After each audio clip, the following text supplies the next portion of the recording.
Peter பால என் புருஷன்னு சொல்லாதீங்க அப்படின்னு சொல்லி வனிதா வந்து இப்போ ஒரு ஷாக்கிங்கான பதிவு வந்து போட்டிருக்காங்க. என்னன்னு சொல்லிட்டு பார்த்துடலாம்.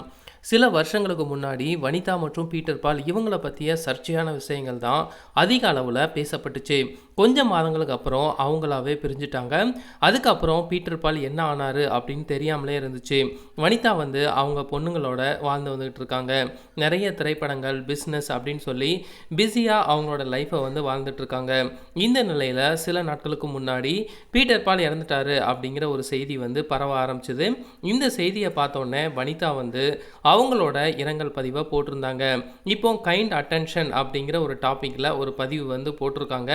அதில் வந்து இதுக்கு ரியாக்ட் பண்ணலாம் அப்படிங்கிற கன்ஃபியூஸில் தான் இருக்கேன். வேறு ஆப்ஷன் எதுவுமே கிடையாது. மீடியா, ப்ரெஸ், நியூஸ் சேனல் எல்லாத்துக்குமே ஒரு விஷயம் நான் சொல்லிக்க விரும்புகிறேன். நான் பீட்டர் பாலை லீகலாக கல்யாணம் பண்ணிக்கவே இல்லை. 2020 வருஷத்தில் நான் வந்து அவரோட ஒரு நல்ல ரிலேஷன்ஷிப்பில் இருந்தேன். அதே வருஷத்தில் அந்த ரிலேஷன்ஷிப்புமே முடிஞ்சும் போயிடுச்சு. நான் வந்து அவரோட மனைவி கிடையாது. அவரும் என்னோட புருஷன் கிடையவே கிடையாது. என்னோட கணவரை இழந்துட்டேன் அப்படின்னு சொல்லி நியூஸ் வந்து போடாதீங்க. நான் வந்து இப்போது சிங்கிளாக தான் இருக்கேன். எனக்கு கணவரே கிடையாது. நான் எதுக்காகவுமே அழவும் மாட்டேன். நான் ஃபீல் பண்ணேன், அதை வந்து இல்லைன்னு சொல்லவே மாட்டேன். நான் இப்போது சந்தோஷமாக என்னோட வாழ்க்கையை வாழ்ந்துக்கிட்டு இருக்கேன். இதை வந்து என்னோட ஹம்பிள் ரிக்வெஸ்ட்டாக எடுத்துக்கோங்க அப்படிங்கிறத சொல்லியிருந்தாங்க.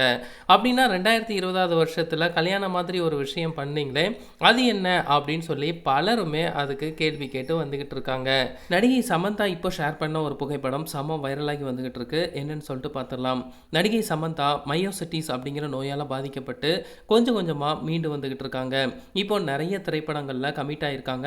அவங்க சூஸ் பண்ண எல்லா திரைப்படமே ஆக்ஷன் திரைப்படமாக தான் இருக்குது.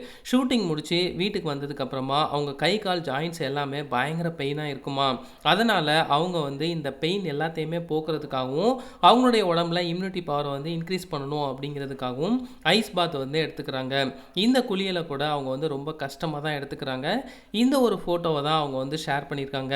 இது வந்து torture time, ice bath recovery, action mode on அப்படின்னு சொல்லி கேப்ஷனுமே போட்டிருக்காங்க. இந்த ஒரு புகைப்படம் இப்போது செம வைரலாக வந்துக்கிட்டு இருக்கு.